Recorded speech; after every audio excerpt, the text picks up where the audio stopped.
নবী করিম সাল্লাল্লাহু আলাইহি ওয়াসাল্লাম শিশুদের বালা মুসিবত থেকে রক্ষা পেতে একটি দোয়া শিক্ষা দিয়েছেন। আমরা সকলেই আমাদের সন্তানের কল্যাণকামী এবং তাদের ভবিষ্যৎ উজ্জ্বল হোক এটা আমরা চাই, এবং তাদের পড়াশোনার ব্যাপারে যতটা আমরা সচেতন ততটা আমরা দায়িত্বশীল। তাদের দুনিয়া এবং আখিরাতের জীবন যেন সুন্দর হয় এ প্রসঙ্গে নবী করিম সাল্লাল্লাহু আলাইহি ওয়াসাল্লাম বলেন, কুল্লুকুম রাঈন ওয়া কুল্লুকুম মাসউলুন আন রাঈয়াতিহি। তোমরা প্রত্যেকেই দায়িত্বশীল আর তোমাদের দায়িত্ব সম্পর্কে আল্লাহ তাআলার সামনে তোমরা জিজ্ঞাসিত হবে। অর্থাৎ আমরা যে অবস্থানে আছি আমাদের প্রতিটি দায়িত্ব সম্পর্কে আল্লাহ তাআলা আমাদের জিজ্ঞাসা করবেন। আমরা সকলেই প্রার্থনা করি আমাদের সন্তানরা যেন সুন্দর উজ্জ্বল ভবিষ্যৎ পায় এবং তারা যেন দুনিয়া এবং আখিরাতে কল্যাণকামী হয়। এর জন্য আমরা সকলেই কিন্তু সচেতন এবং আমরা সবাই দায়িত্বশীল।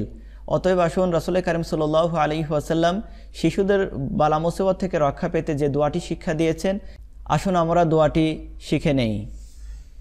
আউযু বিকালিমাতিল্লাহি তাম্মাহ মিন কুল্লি শাইতানি ওয়া হাম্মা ওয়া মিন কুল্লি আইনিন লিআম্মা।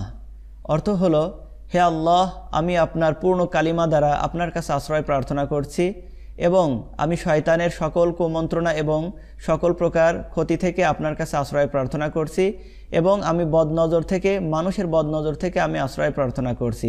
উক্ত দোয়াটির মধ্যে আমরা যে বিষয়টি উপলব্ধি করলাম, শেষের শব্দের মধ্যে অমিনকুল্লি আইনিন লিআম্মা। আইনিন অর্থ হচ্ছে মানুষের বদনজর, কারণ মানুষের বদনজর এটা মানুষের শরীর ক্ষতি করে এবং শিশুদের জন্য ক্ষতিকর, এটা কিন্তু হাদিস দ্বারা প্রমাণিত।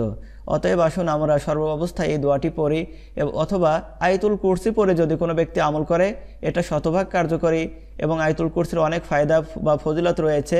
আয়াতুল কুরসি সম্পর্কে অপর একটি হাদিসের মধ্যে আছে, রাসূল কারীম সাল্লাল্লাহু আলাইহি ওয়াসাল্লাম বলেন, কোনো ব্যক্তি যদি 5 ওয়াক্ত নামাজ পড়ে আয়াতুল কুরসি পড়ে তাহলে সে সর্বপ্রকার কুমন্ত্রণা এবং জিনের আসর থেকে পরিত্রাণ পাবে।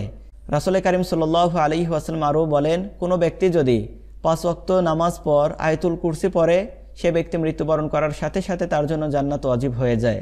আসুন আমরা 5 ওয়াক্ত নামাজ পড়ি এবং আয়াতুল কুরসির আমলটি করি, এটি বিশুদ্ধ হাদিস দ্বারা প্রমাণিত। আল্লাহ তাআলা আমাদের উক্ত বিষয়টি বোঝার তৌফিক দান করুন, আমিন। সাবস্ক্রাইব, শেয়ার করে ইসলাম প্রচারে আপনিও অংশগ্রহণ করুন।